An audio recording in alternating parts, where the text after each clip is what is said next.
మాట్లాడతలేదు. వాళ్ళకి తెలవంది ఏముంటది? మన తెలుగునాడు అని పెట్టిన ఒక మూర్ఖుడు ఆడొకడు, అది మన దౌర్భాగ్యం. తెలుగునాడు అంటే మన కీర్తే కదా పెరిగి. దీని గురించి మనం అడగాల, పెత్తనం చేయరు కదా ప్రజలు, మనం అడగాల. మొదలు ఈ మతాలు లేపుతురు. మన సీనియర్ ఎన్టీఆర్ నాయకుడు, మన నాయకుడు, ఆయన చెప్పింది కూడా మన తెలుగు వాళ్ళ గురించే కదా ఆయన పోరాటం చేసింది. అందుకని ఆంధ్రప్రదేశ్ అనే కాడికి ఇప్పుడు నాకు ఆ రాష్ట్రాల పేర్లు అయితే నాకు చెప్పరాట్లేదు, కానీ మన తెలుగు ప్రజలు, మన పుణ్యభూమిలో పుట్టిన, మన మాతృభూమిలో పుట్టిన వాళ్ళు, మన భారతదేశంలో పుట్టిన ఎంత దూరం పోయినరో, ఎంత దూరాన్ని రాష్ట్రంలో ఉండరు, నాకు ఆ ఊరు పేర్లు చెప్పరాట్లేదు. అమెరికా, ఢిల్లీ అయ్యి అని ఎంత దూరాన్ని ఉన్నారో మన తెలుగు వాళ్ళు, ప్రతి వాళ్ళు మన గరకపాటి నరసింహరావు గారు చెప్పింది ప్రతి వాళ్ళు పాటించాలని నేను కూడా కోరుకుంటున్నా.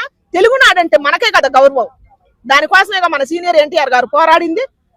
అందుకని అప్పుడు ఆ రోజుల్లో మాట్లాడింది ఈ రోజులో ఎలుగులోకి తీసుకొచ్చింది ఆయన. ఇప్పుడు ప్రతి రాష్ట్రానికి ఒక పేరు ఉంది, మరి మన తెలుగు ప్రజలకు మన తెలుగునాడు అని పెట్టడం మనకే గౌరవకారంగా. రాష్ట్రాల పేర్లు మార్చడానికి, విగ్రహాలు పెట్టడానికి కాలం అంతా అయిపోతుంది, ఇంకా అభివృద్ధి ఎప్పుడు చేస్తారు అనేసి కూడా అంటున్నారు అన్నమాట. రాష్ట్రాలు మారడానికి, విగ్రహాలు పెడతానికి అంటే దీని గురించి మనం అడగాల, మనకు కదా నష్టం జరిగేది, మనకు కదా నష్టం జరిగేది. తెలుగునాడు పేరు ఎలా అనిపిస్తుంది? ఆంధ్రప్రదేశ్ బాగుందా, తెలుగునాడు బాగుందా? తెలుగునాడే బాగుంది. మన తెలుగు వాళ్ళకి, మన తెలుగు వాళ్ళకి మర్యాద అనమాట. మనకి ఎక్కడ పైన మన కీర్తి పెరుగుద్ది. తెలుగునాడు అంటే మన కీర్తే కదా పెరిగేది.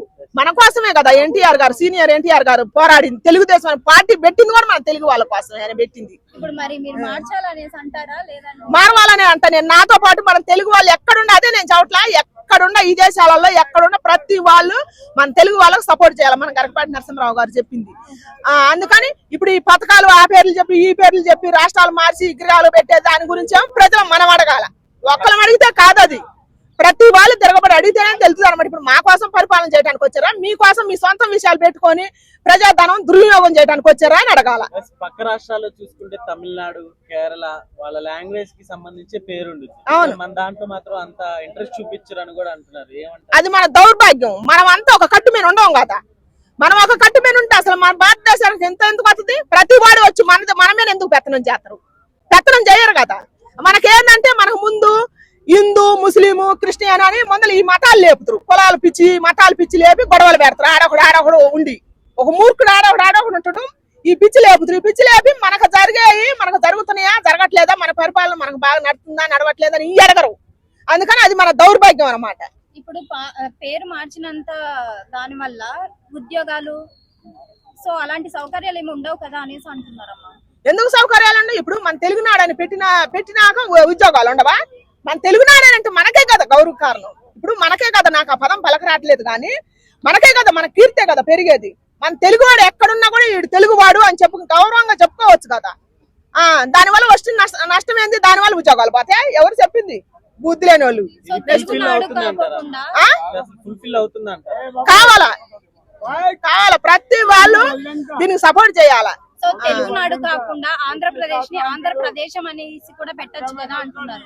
ఆంధ్రప్రదేశ్ అంటేనే ఆయన గురువు గారు అంటే ఇప్పుడు రాష్ట్రం తిరిగి ఆయన మంచిని బోధిస్తుండు. శాగంటి కోటేశ్వరరావు గారు కానీ, గరకపాటి నరసింహరావు గారు కానీ, వాళ్ళ వల్ల కొన్ని కోట్ల మంది మారిన వాళ్ళు ఉండరు.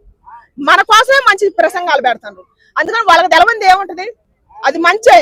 మన తెలుగువాడి కీర్తి ఎక్కడికో ఎగరాలని వాళ్ళ కోరిక. దానికి అందరూ మనం సపోర్ట్ చేస్తే మన ఒడిగిపోయేది ఏముంది? ఇప్పుడు మనకు మంచి చేస్తారని చెప్పొచ్చు మనం దోసుకునే నాయకులు ఎంతో మంది ఉన్నారు. ఆయన మాటేగా చెప్పింది మన కీర్తిని పెంచడానికి.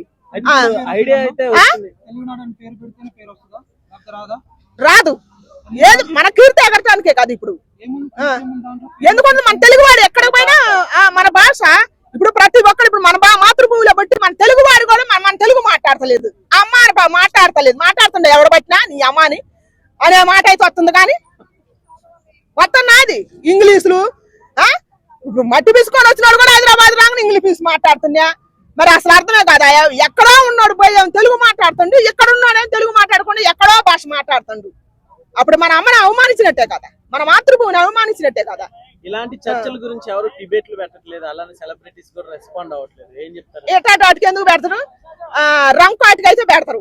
మంచి ఎవడు ప్రోత్సహిస్తాడా? రేపు మంచి ఎవడు ప్రోత్సహించరు. మంచి మాట్లాడే పక్కన కూడా ఎవరు నిలబడరు. అందుకని ఇప్పుడు మన రేవంత్ అన్న ఎన్ని చేస్తుండు, ఎవరన్నా పోయి అడుగుతానరా? అడిగితేనే కదా తెలిసేది. మాకు చేయాలా, మేము గెలిపించుకోవడం నాయకుడు నువ్వు, మాకు న్యాయం చేయాలా. మా సమస్యలు తీరాలన్నా నువ్వు ఇటాటి పెట్టి ప్రజాధనాన్ని దుర్వినియోగం చేస్తే పేద ప్రజల భవిష్యత్తు ఏంది ఇవ్వాలి? నువ్వు వచ్చి నువ్వు ఇది చేసి నువ్వు రేపు ఇంకొకటి వచ్చి ఇంకోటి చేస్తాడు. ఇప్పుడు ఇంక రేపు నుంచి ఎక్కడ ఉండాల్సిన అక్కడే ఉండాల్సిందేనా? ఏ నాయకుడు వచ్చినా కూడా రామరాజ్యం మాకు రాదా? రావణ కష్టమేనా? మేము జీవితం మొత్తం ఇదే చూడాలి, మా బ్రతుకులు ఎట్లా పోవాల్సిందేనా అని అడగాలి కదా. అడిగితేనే కదా మంది మనకు వచ్చేది ఏదైనా కానీ. ఇప్పుడు అడగంది అమ్మాయిలు పెట్టదు, ఏదైనా మనం అడిగితేనే కదా.